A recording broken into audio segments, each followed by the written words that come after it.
Welcome to all of our attractions friends today. So first and foremost, thank you so much for your time. We know from talking to our customers that it is very busy in the attractions, tours, and activities space. We've got some folks reopening. Some people are already open and they're just getting record amounts of people coming through because, as we all know, we are so excited to travel again. All that to say, we know your time is valuable, so thank you for it. And we are so excited to talk to such a fun bunch today. Obviously, we know that attractions make travel plans come alive. So our hope today is to arm you with the right travel data and insights, and then some great website knowledge to help you increase those online conversions.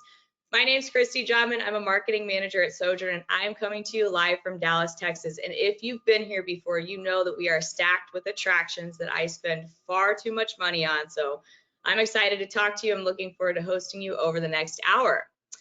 And with that, we'll take a look at the agenda. So first thing we're going to do today is deep dive into those latest attractions recovery insights that we see in our data, and we're going to look at those search and booking trends. Then we've got Tim here from FareHarbor, and he is going to discuss how you can increase those online conversions and why they're so important. We're going to walk through the booking flow on attractions websites. We're going to talk about how to optimize that mobile booking experience. And then finally, we're going to identify some areas for improvement by sharing ideas that you can actually activate to review your website with that critical eye to increase the online revenue that I know so many attractions want to do.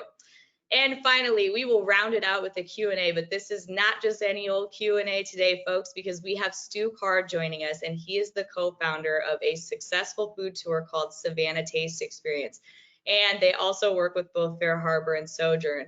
Despite everything going on, they just had a very healthy spring and summer season that we're going to hear more about. So we're excited to learn about how they manage staffing, marketing strategies, you name it, and hopefully get you some good tips and tricks as well. So before I do pass the mic over to our awesome experts, I am going to give you a quick intro into what Sojern does in case you're new to our webinar series. So we are a global travel data company, and we specialize in highly targeted online advertising campaigns, and we do that for attractions and hotels and destinations. Now for attractions, what our bread and butter is that we know when a traveler is coming to your area or when they're already on your streets looking for something to do, and we're able to get your messaging in front of that traveler and influence them ultimately to learn more about you and come see you. So how do you do this, we ask? Well, we have thousands of global data partners, and it's through that real-time travel data that they supply us that we can help find those new guests that are heading to your market and introduce them to your brand. And we do that on multi-channel ad campaigns. So our customers work with us on Facebook, search engine marketing, programmatic display, and video to help get your awesome attraction, tour, or activity in front of the right traveler at the right time with the right message.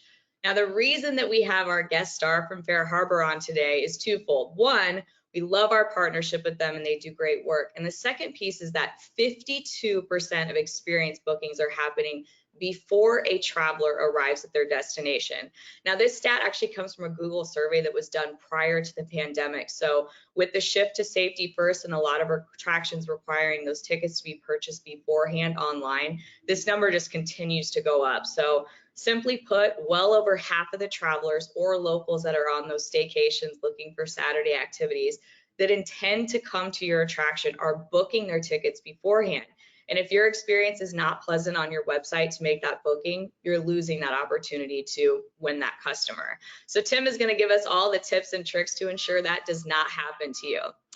Okay, so over to our experts. Now I'm going to ask a couple things if you can tell us a bit about yourself and your company, and then bonus points if you can tell us what your favorite thing to do is when you travel. So I will kick it off.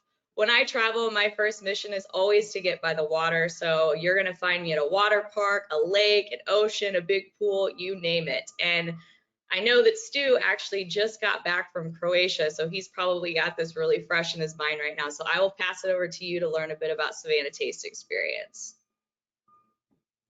Hey, my name is Stu Card. I'm one of the co-founders of Savannah Taste Experience. We've been running food tours in Savannah, Georgia for almost 10 years now. And yes, I just got back from Croatia where I did my lion's share worth of eating and consuming as much as I could. And not worrying about my waistline until I got home, which I probably should have spent a little bit more time thinking about. But that's what I do when I travel. I seek out the food, and to me, that's obviously why we do what we do, is trying to explore the culture through its cuisine. Awesome, thanks too. Tim, what do you got? Yeah, so my name is Tim Fikentra. I am part of the account management team over here at FareHarbor that many of you work with us, and we are one of the largest booking platforms for the tours and activities industry. And my favorite thing to do when I travel, a lot like Stu, eat and drink the local cuisine, but also find any time I can to get a nap in at a foreign place. That's kind of my favorite thing to do. I'm on vacation to relax and enjoy myself, and a nap on the sun under the palm trees is great. That's a great answer. I don't know if I've ever heard anybody say nap in a foreign place. All right, and finally, Aline. Hi, my name is Aline Hilsebeck. I'm a principal analyst at Sojern and based here in San Francisco area. A little bit about my team. What we do is help our travel clients to better understand their customers and also help them how they can reach them through our insights. Like Stu and Tim, I mean, my favorite thing to do too when I travel is to simply eat.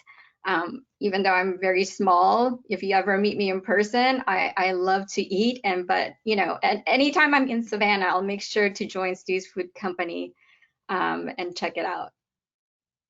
Awesome. Well, we are excited to hear from all of you. Just a couple of quick housekeeping things. If you have questions for our presenters throughout the presentation, please put them in that chat box you'll see on the right there. And of course, as always, we will send this recording out afterwards. So no fear if you missed some stuff. And I will pass it to Aline to give us some insights. Awesome. Thanks, Christy. All right. So, oh, next slide, please. Yes. So before I share any attraction insights, I thought it would be a good start for me to brief you on key US travel recovery updates we're seeing from our data. The first good news is that US flight and hotel bookings are topping 2019 levels.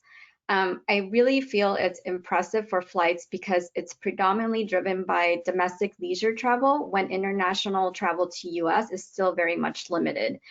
And as you guys know, business travel is currently limited. It's slowly starting to return in the last month, but it's really exciting news for flights. Also for hotels, it's exciting for them too, because according to STR or STAR, they recently reported the occupancy soared to 71%, which is at its highest level since October 2019. In case you've never heard of STAR or STR, they are a hospitality analytics firm that provides market data on the hotel industry worldwide. The other good news that we're also seeing in our data is that we're seeing a strong correlation between increase in vaccination and in-flight bookings. One thing we noticed that for every 1% of population that was vaccinated, it yielded 2% increase in flight bookings in the first couple months of the vaccination rollout. The increase in flight bookings as more vaccines are received can be explained, you know, by people wanting to reunite and making up lost times with their loved ones after not seeing them for over a year and a half, as well as people also feeling the urge to travel, right, after a year and a half of pent-up demand. One thing we also saw was that travel is starting to pick back up in the urban areas, while interest to less densely areas and national parks and nature continues. So as I mentioned, you know, vaccine rollout is happening. And now vaccines are more widely available. One thing we are seeing is that we see states offering up their vaccine surplus to entice foreign travelers to come get their shots as a way to help boost local tourism. I'm not sure if you guys know, but there are currently 24 states that don't require proof of residency to receive a shot. For example, Alaska has offered Pfizer or Moderna shots at 4 of their airports in the state. New York City also has offered J&J vaccine at popular tourist, you know, attractions in Central Park and Times Square. So while we're not really out of the woods yet from COVID and with more people traveling, we are seeing that last minute bookings are still high and are likely to stay.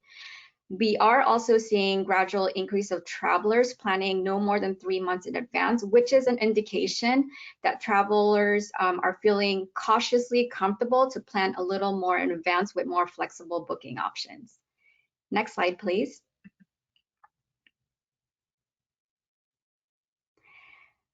So while we're still on the topic of travel recovery, I thought it would be interesting to show you a chart that shows the relationship between the percent change in US domestic flight bookings in the last 60 days compared to the prior 60 days, along with the vaccination rate of each US state in relation to the entire country.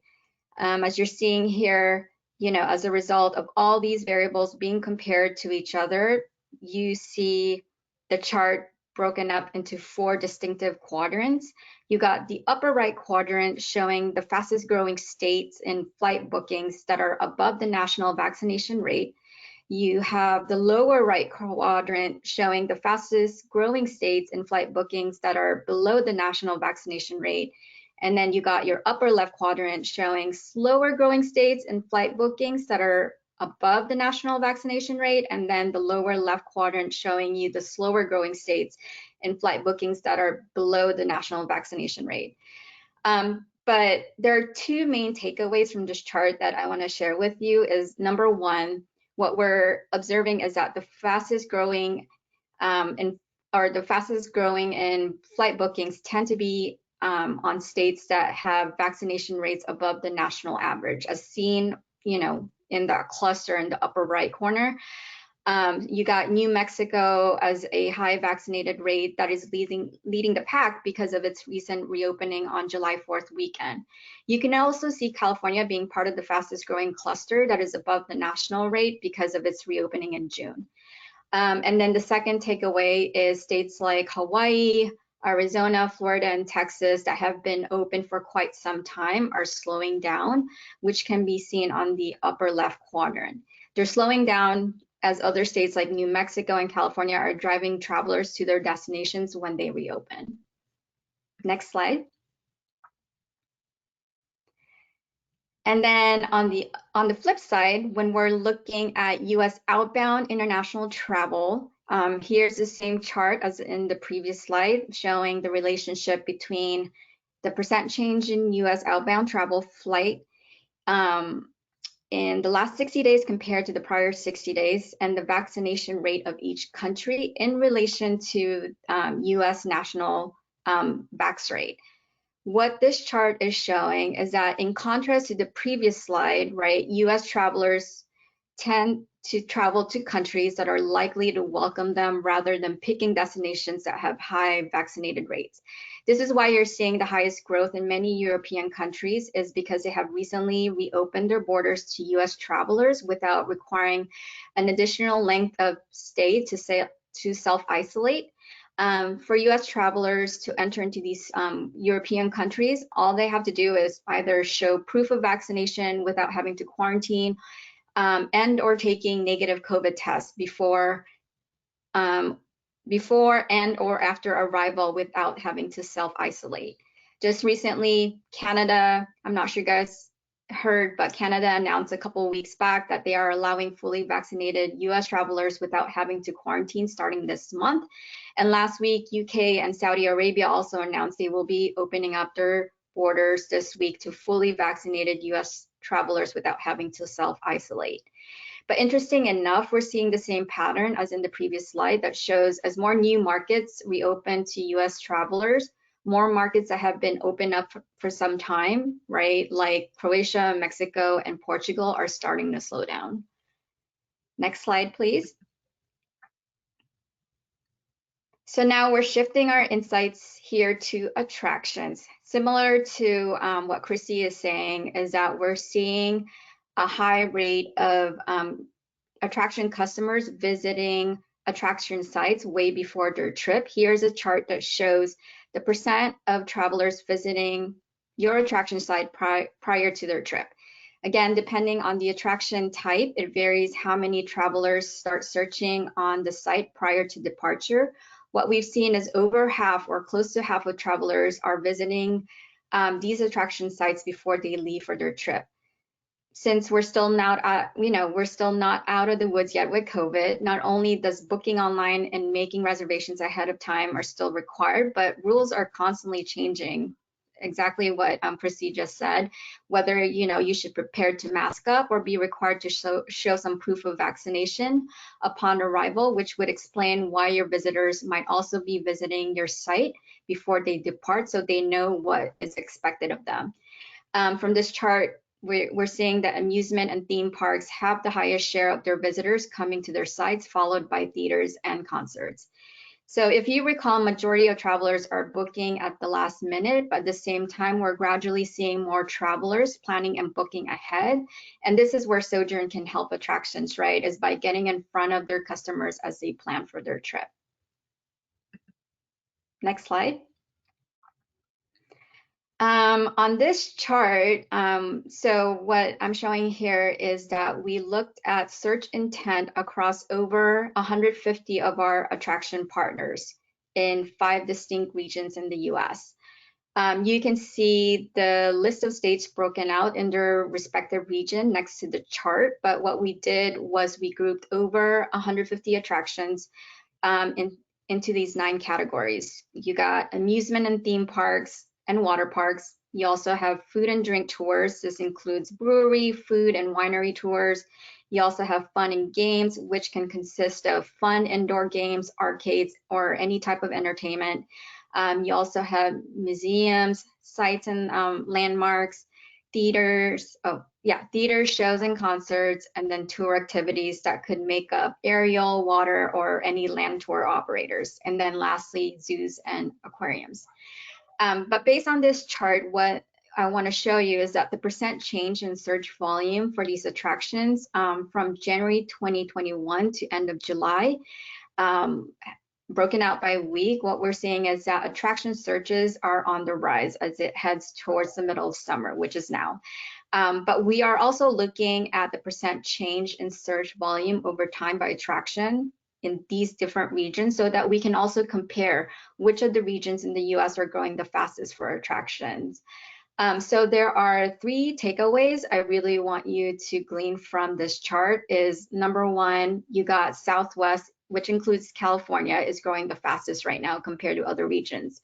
If you recall, California just reopened in June. The peak you're seeing in the amusement park around April is attributed to the announcement of reopening of major amusement parks in California. We are also seeing growth for theaters and concerts in the Southwest region, which with much of the theater and shows growing is seen in Vegas, is coming from Vegas.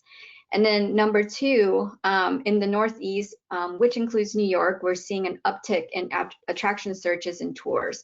We're seeing an early interest in theaters as well in the theater sector in the Northeast, driven primarily by New York, with the announcement of Broadway shows opening up their doors in September. And then the third takeaway is that while attractions in the Southeast are still showing growth, they're not growing as fast as other parts of the country, right? Which might have to do with states like Florida that have been open up for some time. Next slide. And then here, similarly to the previous slide, we're now looking at the percent change in attractions search volume from January 2021 through July for these key destination states. Like what we saw earlier, Southwest, which includes California, is growing the fastest, as also can see in this chart. California is definitely growing faster than Hawaii, Nevada, Florida, and New York. The interesting thing is that New York City opened up around the same time when California opened, but I think it has to do with that California is still growing faster than New York because there are more destinations within California than in New York, where New York City is the main attraction. And what I mentioned before, states that have opened up for some time, like Hawaii and Florida, are starting to level. And then next slide. And then here, I'm leaving you with this last insight, but across over 150 attractions we looked at, over half of the attraction visitors are traveling from out of state. I think this is increasingly important as you plan your marketing strategy to make sure that you get in front of those travelers with the right message and start targeting longer distances again. And then that's it.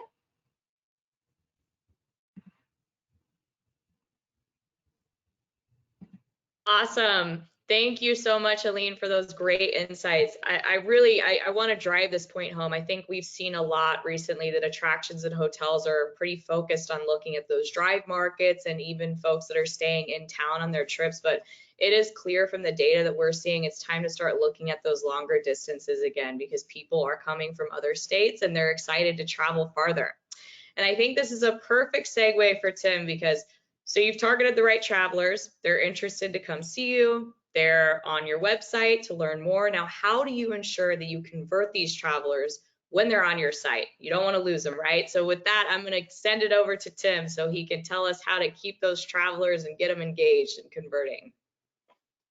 Thanks, Christy. I appreciate it. So yeah, we're going to just simply talk about how you can capitalize on this growth that we're seeing in the industry, in the tours and activities industry, in the travel industry right now, because the more that you can improve your conversion rate, the better off you're going to be, because you're just going to make more money in the long run. So to start with, we're just going to talk about why your conversion rate is important and what it actually is. So if we go on to the next slide here, we're going to be looking at what the conversion rate is. It is simply the number of transactions that happen on your website divided by the total number of visitors that come to it during that time period. So if you had 100 people visit your website and 10 of them bought something, that's a 10% conversion rate. So if we go to the next slide here, you can see why that's important. If we do a little bit of algebra, and I'm sorry to bother you with that on a Wednesday morning, but if we do a little bit of algebra, we can see that your total number of sessions times that conversion rate equal the number of transactions. So if you have a higher conversion rate, you're going to have more transactions off of that same number of sessions.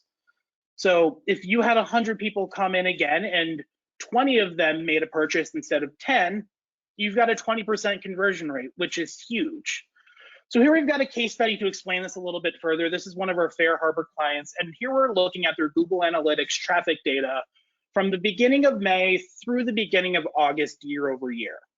You can see that first number there, their sessions. That's the number of visitors that came to their website. Stayed right about the same at 3.1 thousand. They had a little bit of a drop there actually. But their revenue, that second number, went up by 60%, which is huge. We all want to see that kind of growth. And the way that they were able to accomplish that was their transactions went up because their e-commerce conversion rate went up by almost 45%. So on that same number of 3,000 visitors, they were able to make an additional 60% of revenue, which is why these things that we're going to be discussing today are so important. Because they didn't do anything from an SEO standpoint. They weren't driving additional traffic to their website through spending money on ad campaigns or blogging or Facebook and social media. They just simply improved their website's conversion rate. So the 5 things that we're going to talk about today, and if we want to go on to the next slide here, are going to be your call to actions, which are just the elements on your website that drive your users to take the next step in that booking process. We're going to talk about mobile optimization because, as we said, more than half of the people who are coming to your website these days are doing it on their phones.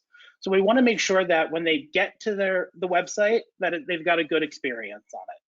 We're going to be talking about your booking funnels, which are simply the path to conversion that people are taking on your website. We'll discuss the information placement and why it's so important to give your customers all the information that they need beforehand, before they check out. And then finally, what are the elements of a trustworthy website?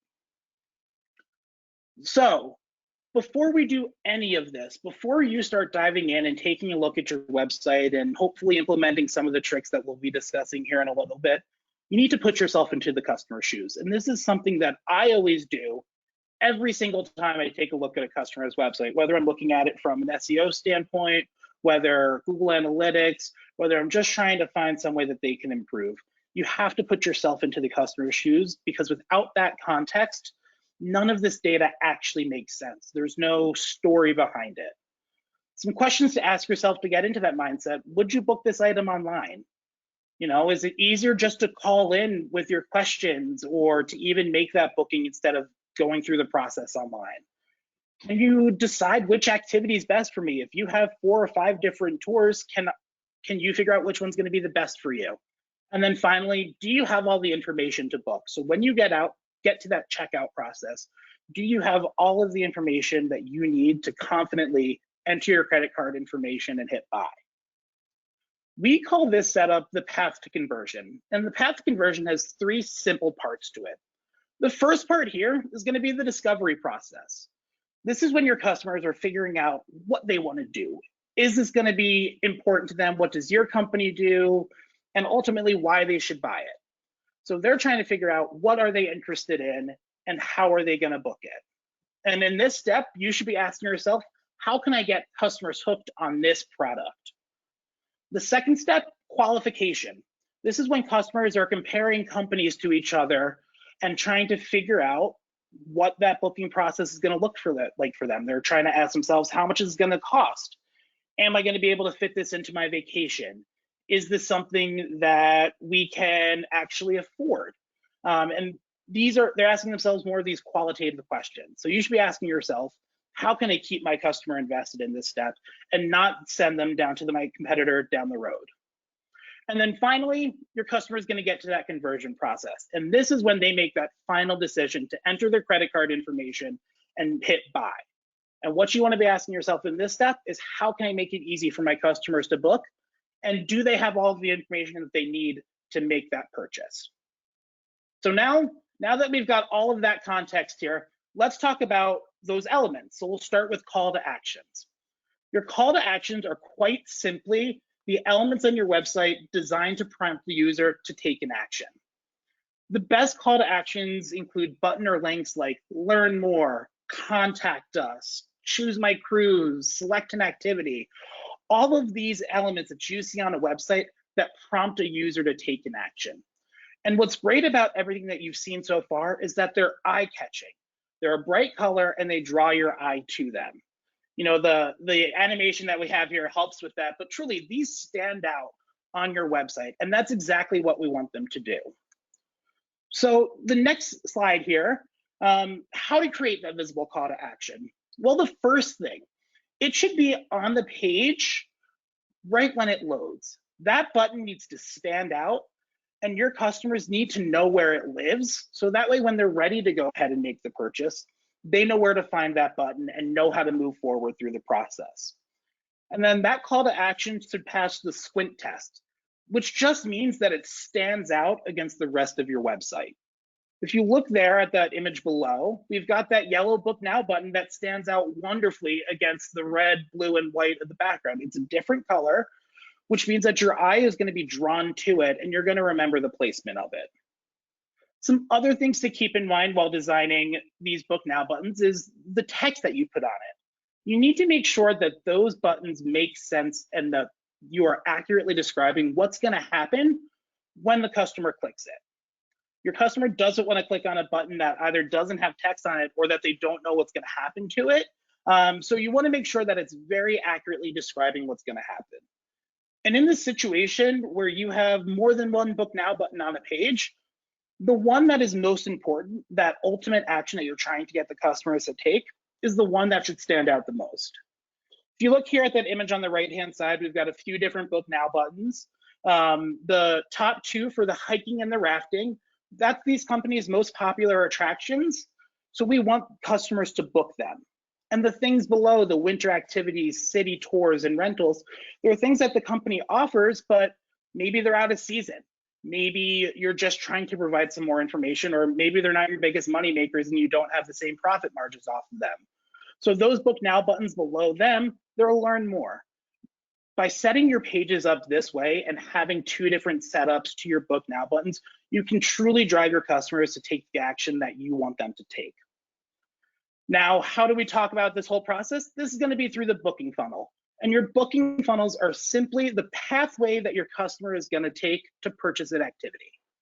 To think about this in layman's terms, just think about how can you get your customer from point A to point B with the fewest number of clicks?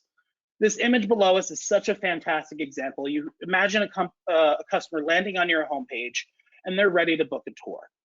So they're gonna land on your homepage, they're gonna go to your all activities page, and then ultimately get to your hiking page, and 2 quick clicks there and be able to check out immediately.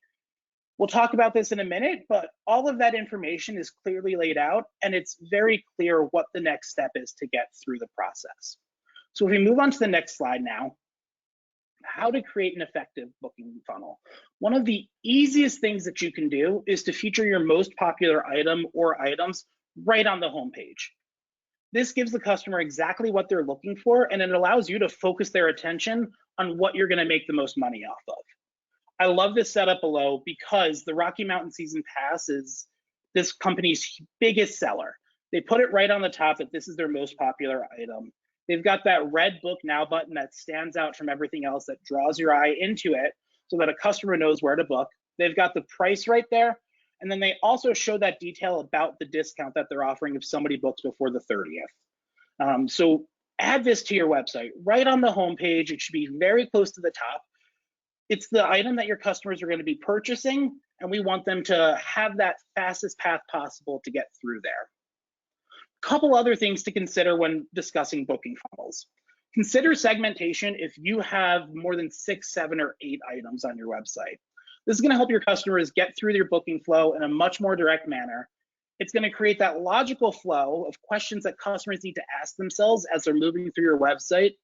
And ultimately, it's going to reduce decision fatigue. And when I think about decision fatigue, I always like to think about my dad and when he would take us out to eat as kids. If we went to a restaurant that had one type of thing that they offered and a smaller menu, they only did breakfast, they only did lunch, they only did dinner, he was fine. He could figure out what he wanted and he was going to be happy with whatever decision he made. But if he ever went to a diner, 5, 6, 7 pages on the menu, they did breakfast, lunch, dinner, burgers, salads, sandwiches, milkshakes, all of that stuff, we'd be sitting there for 45 minutes before he made a decision. The waitress would be coming over to us and telling us to hurry up, and he wouldn't be happy with what he got because he had to quickly make that decision. He had so many other things that he was saying, man, did I make the right decision? Was this what I wanted? And just never had the best experience. So if you find yourself if you find your item list looking like the diner menu, you might want to consider segmentation. And if we move on to the next slide here, we've got 2 really fantastic images to show you what I'm talking about. On the left-hand side, we have a wonderfully segmented flow. You can see the kayak trip, rentals, water taxi, their lodging and sup activities as well. And on the right-hand side, we've got that diner menu, everything under the sun that they have to offer. What's great about on the left is your customer still sees all of the different things that you can do. They can still understand, great, these are the different things that I can experience with this company, instead of having to look at every single item line by line.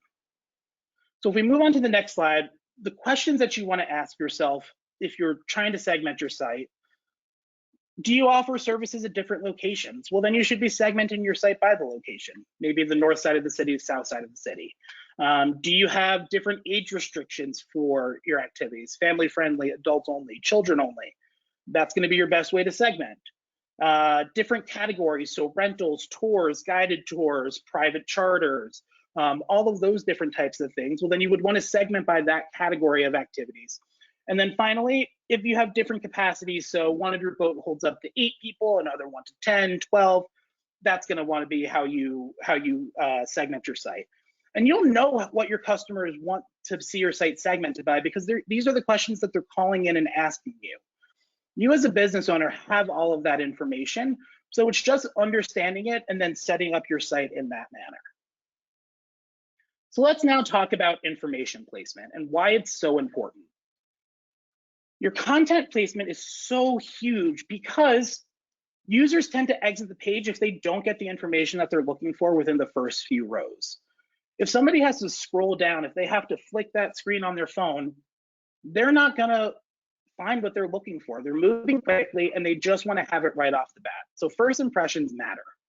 This image on the right-hand side here is a heat map of a website showing where people exit the page and what information they see before they exit, whether that's they actually leave the page or they move on to the next step of the booking process. So you can see right at that top in red, everyone sees that information. And when we talk about things being above the fold, like your book now buttons, that's what we mean, because that's where everybody is going to see all of that information.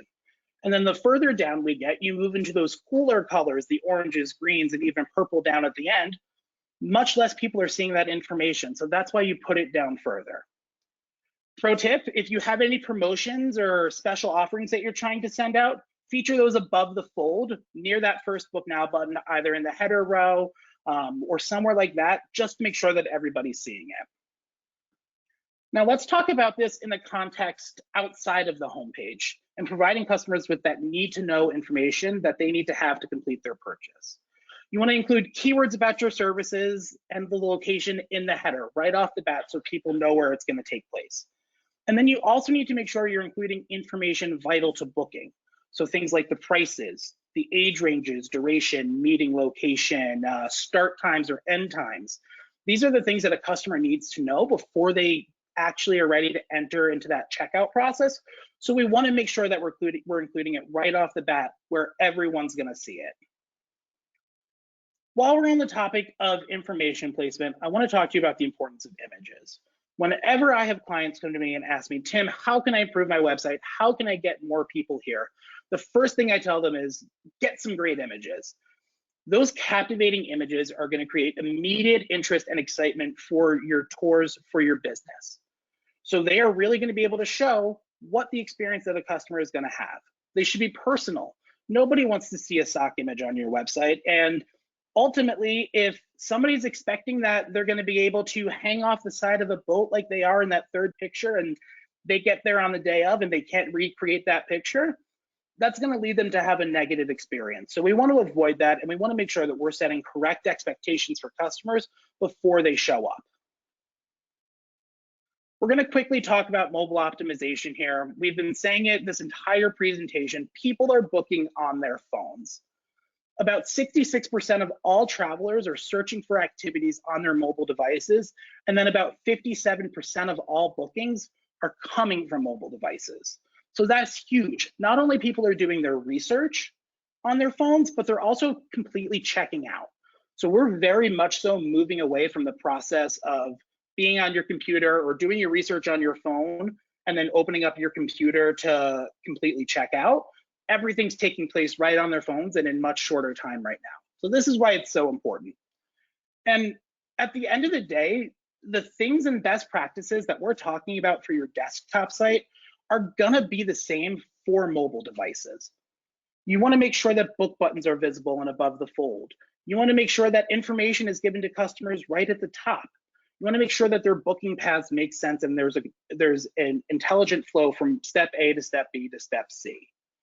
So all you have to do to check this out is pull your phone up on, or pull your website up on your phone. Whenever you make a change, whenever you're thinking about it, just pull your site up on your phone. Make sure that your images are loading correctly. Make sure that everything is scaling correctly and that your website looks as great on the phone as it does on the computer. So the last thing here that I want to talk about is trustworthiness. And trustworthiness is simply, does somebody feel comfortable spending their money with you just based off of your website? I know we all hate the dreaded review and how difficult it is to respond to those negative ones that come through. And most of the time people are taking to Yelp when they have something negative to say.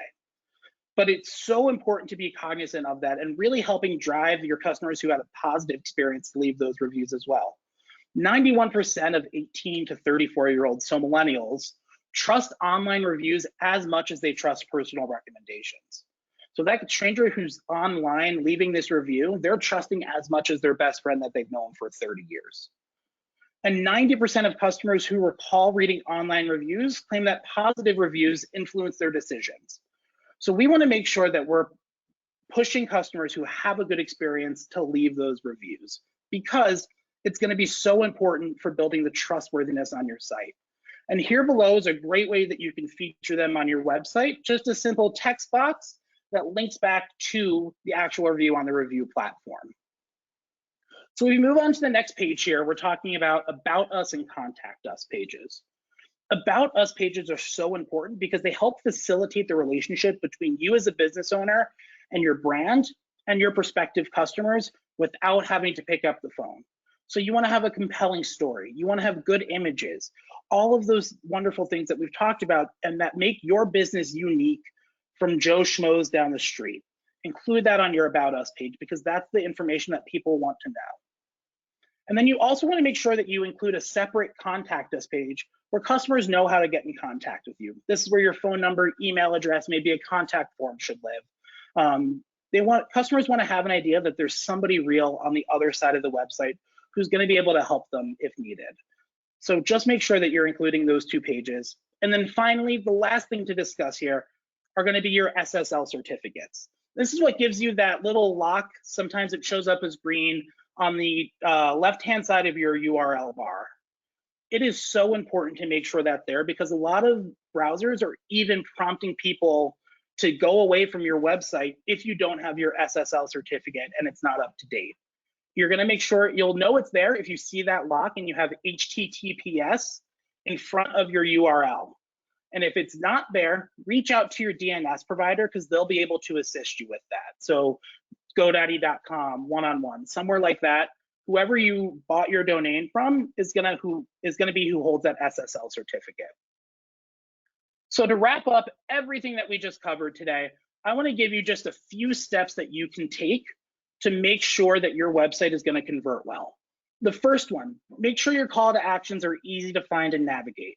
Have a bright color that stands out from everything else, and make sure that when somebody clicks on that button, they know it's going to happen. You want to fine tune your booking funnel and then consider segmentation if you have a ton of items.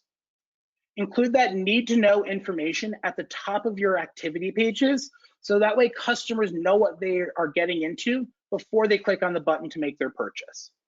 You want to optimize your site for mobile, so just pull it up on your cell phone and make sure that it looks good.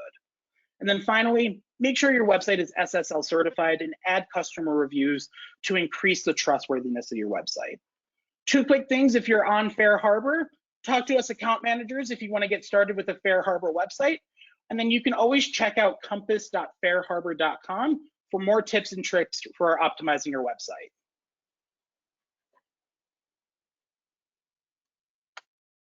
And that is everything that I was talking about today.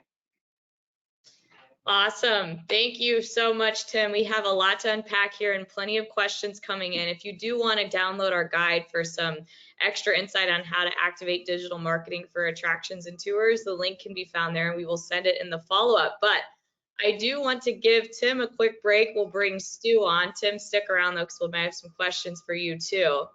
Now, first things first, Stu. So I was on LinkedIn this week and I saw that from when you started to open up to tours in May of last year, so in 2020, you, after a brief hiatus, opened again, and you're now hitting record sales and bookings every month since March 2021 onwards. So the fact that you've been around for almost a decade and you're seeing this type of crazy record bookings, great news, really unexpected. How are things going with all this going on?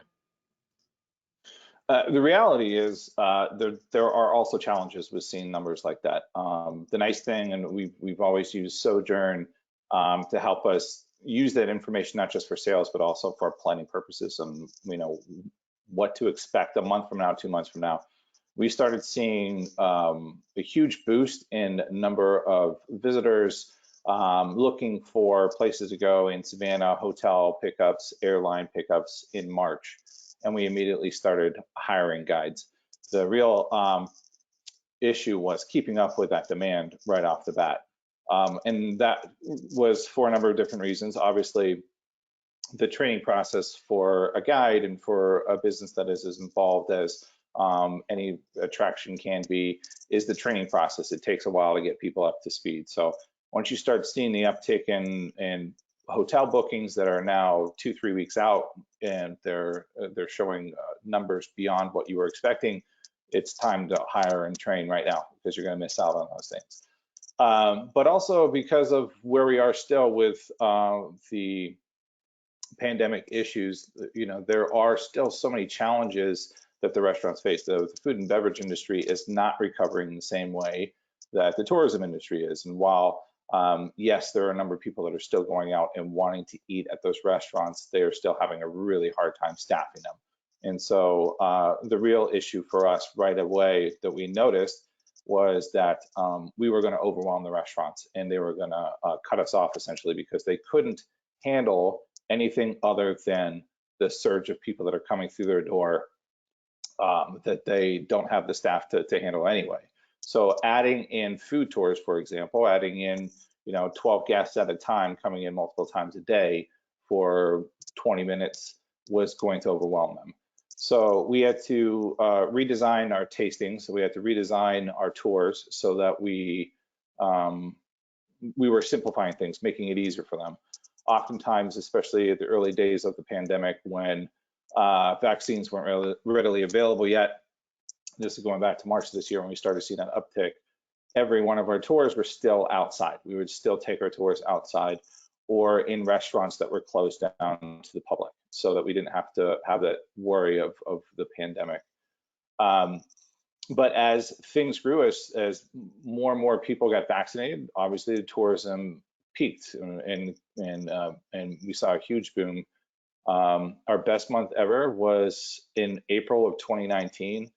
And we surpassed that in March of 2021. We beat March's number in April. We beat April's number in May. We beat May's number in June. And July beat June's number.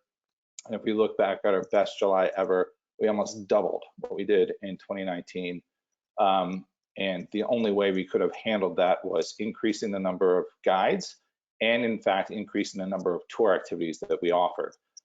We had to start offering things that sort of, as Tim was talking about, segmenting a little bit, going after different demographic than we might have gone after before, and being able to design tours that were slightly different, offering things that people might be looking for that weren't there before, in order to obviously not overwhelm our restaurants, but also provide experiences that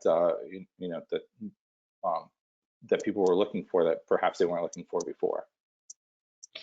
So all in all, it sounds like a great problem to have with this crazy record-breaking sales, but at the end of the day, there's a lot of hurdles you have to overcome. It sounds like you figured it out. So are you then using data and insights to inform all of your strategies? I mean, obviously you've got to know who's coming and when to be able to staff for it. So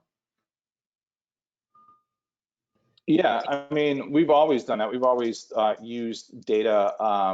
Data-driven decisions is our key to continuing to grow, continuing to make sure that everything is moving in the direction we want it to move in. We've been lucky to be partners with FareHarbor for, I think, 6-7 years now. They are data-driven. It was the first res tech company that we've ever been with, where they were helping us decipher all the Google Analytics, how to design your website to improve all that SEO, whether or not our SEM that we were doing was working. And so that's been hugely helpful, especially for somebody like myself who's not necessarily tech savvy. This is my first business that I ran on my own. So having somebody help decipher that data is certainly helpful. And the same with Sojern. We started with y'all, I think, just before, I think it was in February of 2020, so right before COVID hit. And immediately, we were seeing a boost in traffic, we were seeing boost in conversions, and then the pandemic hit. And the nice thing is you guys started doing these webinars. One of the webinars that you held included Place IQ, which is another great data outlet there. We reached out to them to see what other data we could get from them. The nice thing they said is pretty much everything that they have, Sojern was using. And so it made it a lot easier. There was always a resource there. We could go back to Sojern and help us decipher it. And what was really helpful about that is we were starting to see when obviously the flight traffic dropped out, we saw a lot of driving traffic. We saw a lot of people from driving distances and whatnot, and helping to decipher that data, which was new to us, was hugely helpful. So not just in preparing for sales, but also what to do with our our guides, like how many guides we need and whether or not to open up new tour activities and start planning other things. So on that note, you're obviously dealing with this crazy influx of customers. At one point at the beginning of the pandemic, I'm sure you changed your messaging to really accommodate the regulations. Have you changed your messaging throughout the pandemic as business came back again on your website to kind of make people feel comfortable, but also make it clear, like, we're going crazy with reservations right now? What does that look like for you in terms of messaging? Yeah, our messaging has changed a couple different times. Sorry, I was just looking to plug my computer and it's going to die on me here in a second. Talk about being prepared.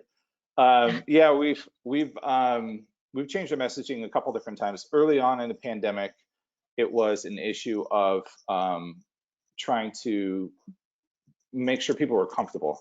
The people that are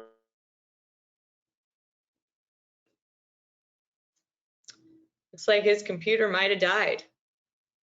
Well, we'll give him a second to charge up. I think it's a good question for FareHarbor too. I mean, you're working with all these customers and you're helping activate the messaging on the website. Have you seen a lot of fluctuations since recovery started to happen in terms of messaging? Yeah, no. So I mean, we've absolutely seen change since this pandemic has started. You know, as Stu I assume was getting ready to say, you know, at the start of it, people were looking for information. Are you open? Are we even available to, can we even come out and see you? What does capacity look like? What are these regulations that everyone has to comply by? So we were encouraging customers to take a very informative standpoint at the beginning.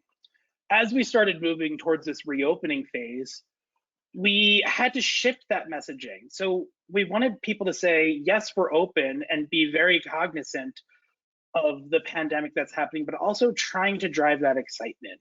And as we move further through this process, that's exactly what we're looking for. We want people to be driving excitement, driving interest.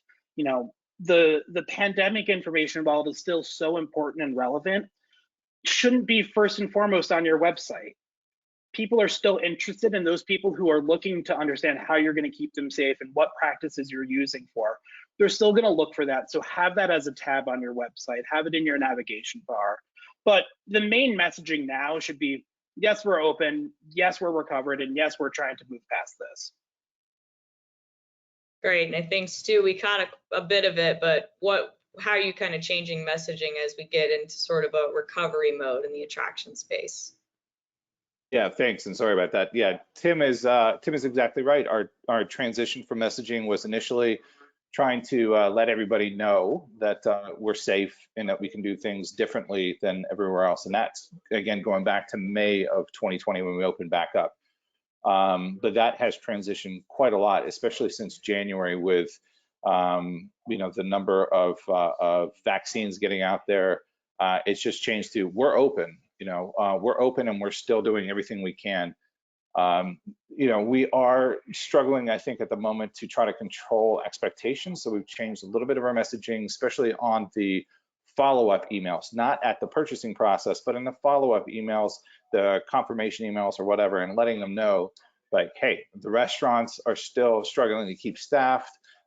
You know, we've had to adjust things to make sure everyone stays safe, which means eating outdoors when we can't eat indoors safely and properly socially distance ourselves. So those things have changed over the process. And again, using the data to see what's happening. We're losing people because we're being too descriptive up front to, you know, we can still give people all this information during the checkout process. And, you know, and we have refunded people who, you know, who have given us information after the fact. They're like, hey, I wouldn't have done this had I known this up front. So that has been helpful. And, you know, at this point, while we had, you know, a strict no refund policy up front before the pandemic, just because of how difficult it is to recoup those losses the day of or whatever, given the pandemic, we've changed that. You know, it's difficult for people to get here. You know, people get sick on their way here. And then also that change in expectation, trying to control that with the atmosphere that we're in right now of the numbers being what they are and changing from day to day, and vaccines and no vaccines, and so we've definitely are still in process of making sure that we're doing that right. Well, you raise an interesting point on the follow-up email piece and kind of getting in front of them with their information after the fact. And one of the questions that we get all the time is, what's your strategy to get in front of people to come visit you again? One of the things that we tell our customers is you've really got to focus on the loyal customers at this point in time, because they already know your business and they trust it. So what strategy do you utilize at Savannah Taste to then continue getting in front of those repeat customers? Email marketing is key. It really is really important to get back to those customers. We don't do it nearly enough, and part of our goals for the third quarter of this year going into next year is to have a more robust and organized, structured email marketing campaign system. FareHarbor is great. I'm sure several other booking softwares do it too, of being able to collect emails that are useful to doing follow-up information, follow-up emails and thank yous and whatnot, but also collecting that for future email marketing. I would say the biggest problem with just about any booking system with that is that right now we're doing about 60% of our sales direct through our website, and the other 40% coming from OTAs. And also, even those people who are booking directly through us, we're collecting one email for about every 4 people. That's because the people who are booking for our tours usually are booking for a group of people, families, sisters weekends, whatever it is. So we're only collecting one email for every 4. So you still have only about a quarter of the people at best that you're getting those emails from. OTAs, most of the time, you're not getting their emails from them. So to be able to collect that data, there's a couple different things that we found have been really useful. We use a system called Werewolf for our waiver system. Waivers are a cheap, easy way to get additional emails. You have everybody who's booked have to then forward on this waiver to the other parties, whether they signed up with us directly or not, and then they provide the emails and, of course, permission to use their emails or whatever. But that has given us an opportunity. Our email list has grown maybe tenfold as a result of this, using this system. And again, we're not utilizing it as often as we can in terms of sending out marketing materials, but every time we do, we see a huge surge in not just sales, but involvement in our website and engagement in some degree, whether it be a follow-up email or them reaching out to us like, oh yeah, we took your tour last year. We want to, we're planning a family trip next spring. Is there anything different? Are you guys doing anything? So again, things we could do better certainly, and what we were planning on doing moving forward is having a more structured, systematic email marketing campaign. But it's key to get those people back. They will come back. I think that's great advice. Email marketing. People are for sure on their computers right now with this pandemic still happening. So I guess any last piece of advice that you want to share, Tim, before we head out? We're right at the hour, so. Yeah, no, I think this is all great, and I will echo email marketing. It's been something like a 60% uptick in email open rates and click-through rates that we've seen across or throughout this entire pandemic. So the one thing that you can do that's most important, get those emails and get them out there. Love it. Thank you both so much. Really enjoyed learning from both you. Customers, partners always give us such helpful advice to share with our customer base too. And we will send a follow-up email that's got the recording in it along with some assets to share too, so you can learn more. And again, just appreciate both your time and all of our virtual participants as well. So have a great rest of your day. Thank you, everyone. Thank you, guys.